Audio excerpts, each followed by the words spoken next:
తాబేలు, కుందేలు కథ. ఒక అడవిలో ఒక కుందేలు మరియు ఒక తాబేలు ఉండేవి. కుందేలు చాలా వేగంగా పరిగెత్తగలిగేది. తాబేలు మాత్రం చాలా నెమ్మదిగా నడిచేది. ఒకరోజు కుందేలు తాబేలును చూసి నవ్వుతూ ఇలా అన్నది, "నువ్వెంత నెమ్మదిగా నడుస్తావో, నాతో పరిగెత్తే పోటీ చేస్తావా?"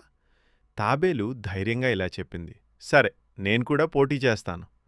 అడవిలోని జంతువులన్నీ కలిసి ఒక పరిగెత్తే పోటీ ఏర్పాటు చేశాయి. పోటీ ప్రారంభమైంది. కుందేలు చాలా వేగంగా ముందుకు దూసుకెళ్ళింది. తాబేలు మాత్రం నెమ్మదిగా, కానీ ఆగకుండా ముందుకు నడుస్తూనే ఉంది.